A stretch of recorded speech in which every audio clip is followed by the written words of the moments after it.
Okay, so you can see that from our last video, we made a random massing generator, which is booleaning different primitives together for formal studies. But you can also see that it's doing a lot of studies which are maybe less useful for us. Some of these are kind of weirdly interesting, but there's a lot which are less useful, like just a tube on the ground or two tubes on the ground. What we want is we want a user interface that lets us manipulate this as a design tool, so we're not just kind of re-rolling the dice every single time. Now, for this tutorial, I'm going to show you how using a slightly cheaper model works, because as we keep going along and editing these larger and larger code files with the big models, that can get relatively expensive. So we're going to try using Gemini Flash. And with Gemini Flash, just make sure when we change the model, we're on Rhino Python still. With Gemini Flash, you can link a Google API key, and it means that you can use this model a fair bit effectively for free. Okay, so what we're going to try here is we want to try editing this script that we made, our massing generator. I'm going to move all this over here to add a simple UI that lets us do things like control how much overlap there is over with these primitives and the number of primitives and things like that. So I'm going to say, can you add a simple UI that lets us control the number of primitives, their overlap, Boolean types, etc. And we'll just hit go. I'm going to make that full screen.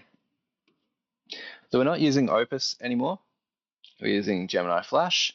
It's a less strong model, but it's quite a lot faster and much, much cheaper.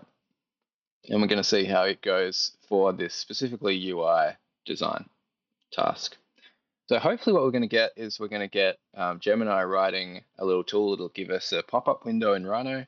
So we have a GUI instead of just purely the command line for interacting with this script that we've made. So, all right, let's hit run and see what we get. Okay, we got an error. Let's send that back to Gemini.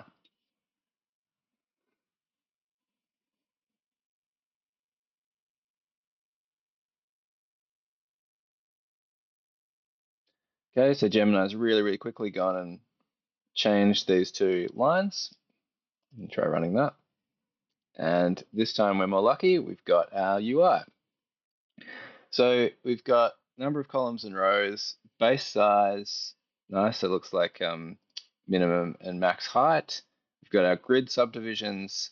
We've got overlap, cell scale. We've got box height, cylinder weight, random seed, etc. Subtraction frequency. Nice. Okay, so let's make, I just wanted to make the cell scale 2. Grid subdivisions, let's make that 4. Let's make the max height a little bit lower. Base size 20, max height, let's make that 10. And hit generate and see what we get. Interesting, so I think 2 has scaled the grid down so that we have less overlap, which is not what I wanted.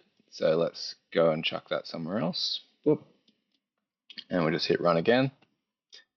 So we're going to make the overlap 0.5, and we'll keep that at 4 and hit generate.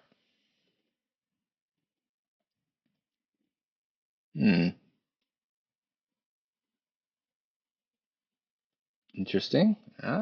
Doesn't seem to be what I want. Let's try it again. In fact, what just happens if we keep it at 1 without changing anything yet? Okay, if we keep it at 1, we've got good results. So we've got to figure out how, what I'd like to do is to just be scaling these all up slightly so that you end up with a little bit more Boolean action. Chuck this out of the way. So maybe I'll leave the subdivisions the same and we'll make this.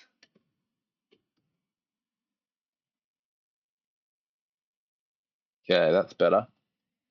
Much better. So we just had to increase that scale just slightly. I think 2 was overdoing it before and we weren't getting any Booleans.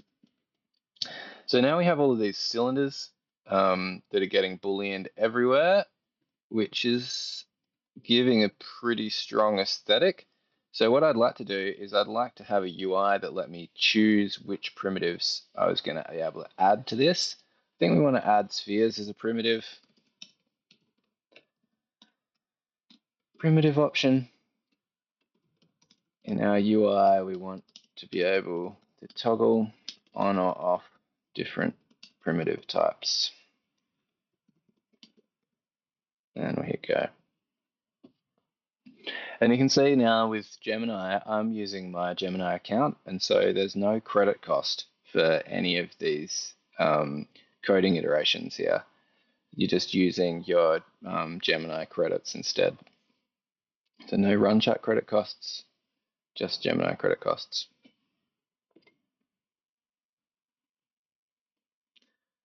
All right, it's gone and added a whole lot of changes. Hit run. Okay, we've got box, cylinder, wedge, sphere. I'm going to turn off the cylinder and we're going to make this 1.25 and we'll hit generate. Okay, we've got an unexpected keyword. Let's send that over.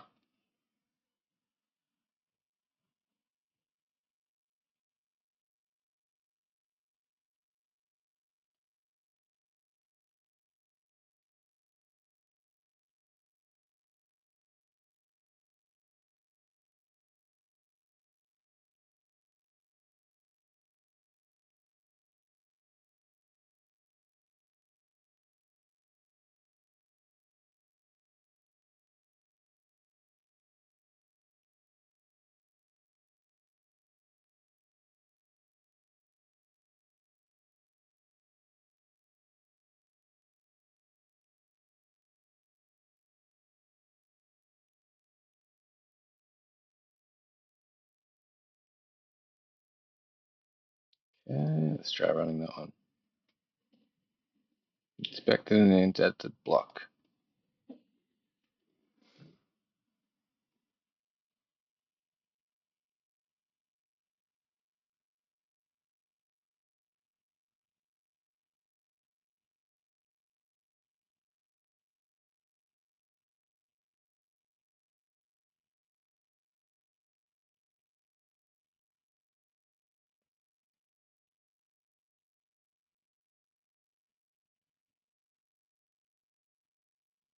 Okay.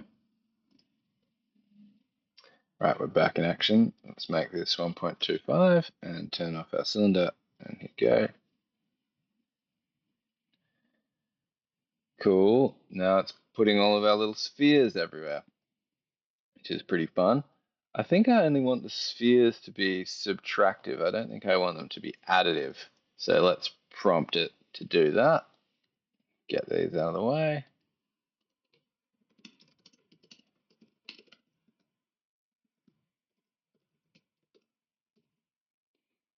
And send that message too.